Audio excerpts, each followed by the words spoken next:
So if I say speed, just I will take the magnitude of the object. And the object எந்த velocity ஓட travel எவ்வளவு speedo move ஆகுதுன்னு மட்டும் பார்ப்பேன். அந்த ஸ்பீடோட டைரக்ஷனையும் எடுத்தேன்னா that I will call it as the velocity.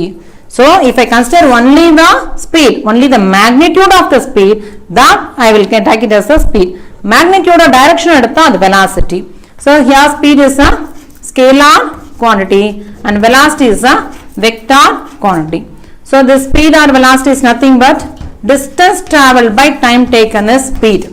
But velocity is equal to displacement by time taken. Displacement by time. So rate of change of distance is speed. Rate of change of displacement is velocity. இந்த வேகத்துக்கும் திசை வேகத்துக்கும் உள்ள difference இதுதான். திசை வேகம்னா displacement by time taken. So rate of change of displacement na velocity. So velocity in both unit in displacement ku meter, time ku second. So meter per second is a unit for your velocity.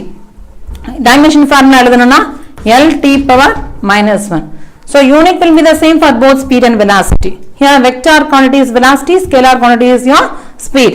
Then ஒரு object வந்து uniform velocity travel பண்ணுதான்னு என்ன அர்த்தம், non uniform velocity னா என்ன அர்த்தம்? So what is uniform velocity and what is non uniform velocity? Uniform velocity னா ஒரு சீரான திசை வேகம். சீரான திசை வேகம்னா என்ன? If an object travels, அதே எக்ஸாம்பிள் எடுத்துக்கலாம். ஒரு பஸ் மூவ் ஆகுது. A bus is moving from here to here. ஒரு 5 minutesக்கும் you just calculate what is the velocity. So இங்க equal displacement. So time equal time க்கு I am going to find out what is the displacement of the object. If an object covers equal displacement in equal intervals of time, அந்த மாதிரி velocity என்ன சொல்லுவாங்க? Uniform velocity. So ஒரு 5 நிமிஷத்துக்கும் இந்த bus travel பண்ற velocity பார்த்தனா சேமா இருக்கும். இங்க வந்து for example if it is going by 40 km per hour, இங்க அடுத்த 5 நிமிஷத்துக்கு 60 km போச்சு, அடுத்த 60 நிமிஷத்துக்கு 80 km போச்சுனா the object எப்படி டிராவல் பண்ணுது? ஒரு 5 நிமிஷத்துக்கு ஒரே velocity டிராவல் பண்ணுச்சுனா அந்த velocity என்ன சொல்லுவோம்? Uniform velocity, சீரான திசை வேகம். How you can define uniform velocity? When an object travels or when an object covers equal displacements in equal intervals of time, that type of velocity we call it as a uniform velocity. For example, ஒரு bus travel பண்ணுது இங்க இருந்து ஒரு 5 நிமிஷத்துக்கு 40 km per hourல போகுது. அடுத்த 5 நிமிஷத்துக்கு அதே 40 km, அடுத்த 5 நிமிஷம் 40, அடுத்த 5 நிமிஷம் 40. So எல்லா டைம் இன்டர்வல்ஸ்லயும் ஒரே velocity ஓட டிராவல் பண்ணுதா? இந்த மாதிரி டிராவல் பண்ணுச்சுனா அத யூனிஃபார்ம் velocity ன்னு சொல்லுவோம். இல்ல first 5 minutes க்கு 40 km per hour, அடுத்த 5 நிமிஷத்துக்கு 60 ல போகுது, திரும்ப 40 க்கு வந்துருச்சு, திரும்ப 50, again 80.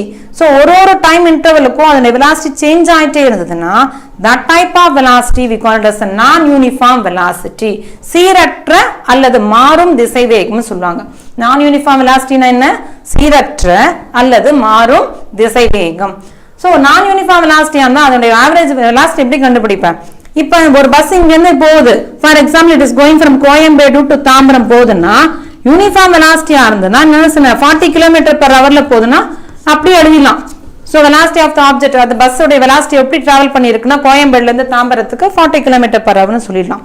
இல்ல மாறிட்டே இருக்கு ஒரு 5 நிமிஷத்துக்கு velocity-னா how you will calculate the velocity of the object when it is traveling with a non uniform velocity? அப்படி இருக்கும்போது கால்குலேட் பண்ண முடியாது இல்லையா? What I will do? I will go for the average velocity. So ஒரு object வந்து நான் uniform velocity-யோட travel பண்ணுச்சுனா என்ன எடுப்போம்? அதுக்கு average value எடுத்துட்டு that will be the velocity of the object when it travels with a non uniform velocity. So சீரான திசை வேகம், சீரற்ற அல்லது மாறும் திசை வேகம். சீரற்ற அல்லது மாறும் திசை வேகத்துக்கு average value எடுத்துருவோம். அடுத்தது instantaneous velocity, அதாவது உடனடி திசை வேகம். Instantaneous velocity is nothing but the velocity of the object at that instant of time or at any particular point during its travel. Travel about for example ஒரு 10 நிமிஷம் கழிச்சு இந்த இடத்துல அதோட velocity எப்படி இருக்கு இந்த பஸ்ஸுக்கு அப்படின்போது அதை தான் என்ன சொல்லுவாங்க? உடனடி திசை வேகம் or instantaneous velocity. இப்போ இந்த non uniform velocity பார்க்கும்போது ஒரு 5 நிமிஷத்துக்கும் velocity மாறிட்டே இருக்கலாமா? If the velocity changes with respect to time, that is rate of change of velocity. இந்த rate என்ற word with respect to time வந்தாதான் வரும். This rate of change of velocity we call it as the acceleration. முடுக்கம் அப்படின்வாங்க. Rate of change of velocity is acceleration முடுக்கம். அப்ப velocity என்ன unit எழுதணும்? Metre per second. Time already இங்க second இருக்கு இல்லையா? இந்த இது மேல போச்சுனா it will become -2. So meter per second square is the unit for your acceleration, that is முடுக்கம், and dimension formula is LT power -2. இதுதான் உனக்கு acceleration உடைய formula. This is the formula, this is the unit, and this is the dimensional formula. Now if an object travels with a uniform acceleration, that way uniform velocity travel பண்ணுச்சுனா என்னது? அந்த மாதிரி இருக்குதுலாம் uniform acceleration, சீரான முடுக்கம். இப்ப for example நீ பஸ்ல போயிட்டே இருக்க, சடனா பிரேக் போடுற. சோ பிரேக் போடும்போது என்ன ஆகுது? முன்னாடி போகாம டைம் இன்க்ரீஸ் ஆக you are getting a backward force. அதாவது திரும்பி பின்னாடி போய் ஒரு jerk கொடுத்து தான் நிக்குது bus. So when you apply a brake, what happens to the velocity? As time passes, the velocity has to increase. But here when you are applying a brake, as time increases, the velocity decreases.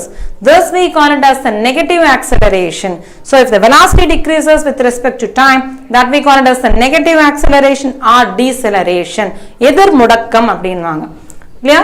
So now we should know what is meant by velocity: uniform velocity, non-uniform velocity, instantaneous velocity, acceleration, the mudukkam, and uniform velocity, and deceleration, that is the retardation of the object.